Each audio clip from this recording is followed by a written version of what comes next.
welcome back to 744 Ostrom Avenue. I'm here with my fellow football beat writer Brett LoGiurato, and we're here to break down Syracuse's regular season finale against Boston College from Saturday. To dive right in, Syracuse obviously, heading to its first bowl game since 2004, but ended the season, losing 3 of its last 4, and obviously against Boston College there were some struggles there, Brett, and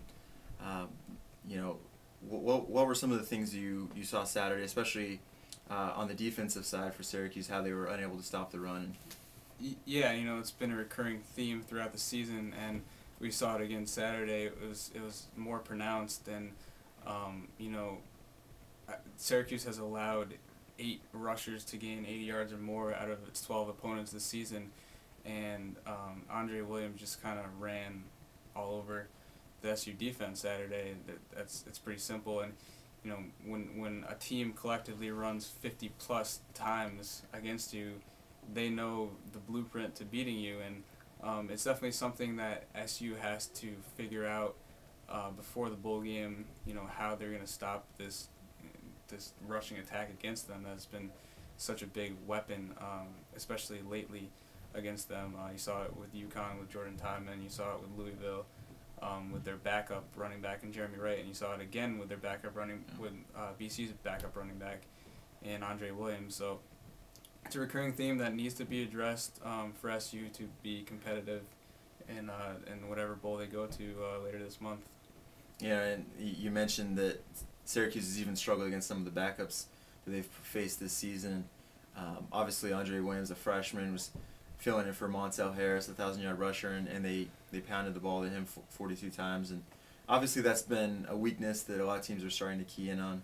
And it'll be interesting to see how that works out for Syracuse when the bowl game does roll around. Yeah, and the most interesting thing I think Andre Williams said after the game was that he said, we kept running the same play over and over again, and he touched on the fact that in 3rd and 7, 3rd and 8 situations, they were running the ball and they were picking up those 3rd down conversions, and he said that we kept running the same play over and over again. They just got tired, and they just didn't recognize it, and I think that's the most telling thing we can probably take from this weekend, and that rushing attack against this SU defense. And we saw BC pick up 11 of 18 3rd down conversions, mainly just running the football like that. And I think up until this point in the season, we've seen the defense has really been the strength of this Syracuse team, and as the offense continues to have their own struggles, it seems like the defense is not able to really carry the weight.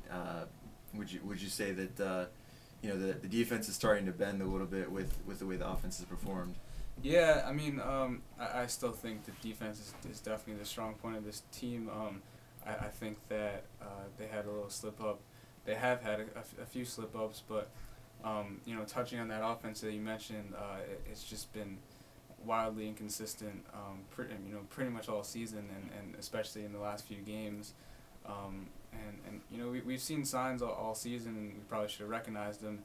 That and I think Nathaniel Hackett said this after the game, that the recurring theme there on offense is that they have one perfect drive, and it happened against South Florida, and it happened again Saturday against BC, except this time it wasn't enough to get them by, and this offense has just been playing flat out inconsistent pretty much all season, and that also has to change going into the bowl game. Yeah, I mean, this is a young offense. It's a banged up offense, is what Doug Marrone says, and obviously it's a thin offense depth wise. What are some of the things that Syracuse has to do offensively in order to kind of turn things around? I think it starts up front in the trenches, and I think it starts with opening the holes for Antoine Bailey, which happened on Saturday, and it was unfortunate that DeLon Carter went out with the injury. Otherwise, there might have been something there with SU's two-headed running attack. But I think it starts up front, and giving Ryan Nassib time, and when Ryan Nassib has time, I guess he has to make the throws. It's kind of as simple as that. And one play you have a 26-yard completion to Marcus Sales, who was, by the way, a big surprise this weekend and continues to be. And then the next play, on a crossing route, you completely overthrow him. So it's just executing at this point. I think this offense can definitely be better than what it's shown, but I think it's just executing and putting those lessons from those perfect drives that they have once a game, and just carrying it through to most, or if they did it a third of the game. Yeah, and that's one of the things that Doug Marrone and Nathaniel Hackett have, I think, repeatedly been telling the media here. It seems like almost every week now.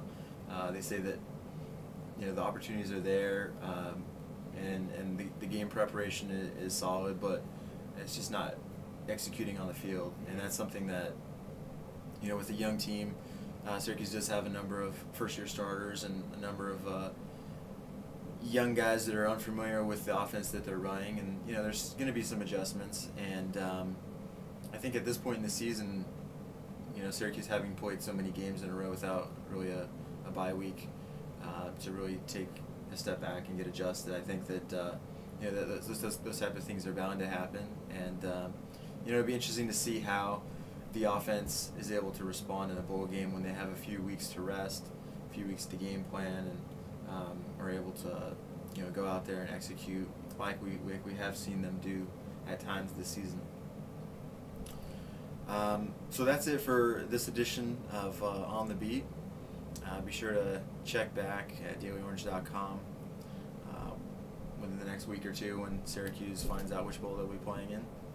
We'll have live reaction from that and be able to give you some assessment on who they'll be playing, and be able to also kind of preview that game a little bit, and hopefully by that time we'll have a little bit more information as to not only who Syracuse will be playing, but as to where they'll be playing and all that good stuff. So until next time, signing off from 744 Ostrom. Thanks.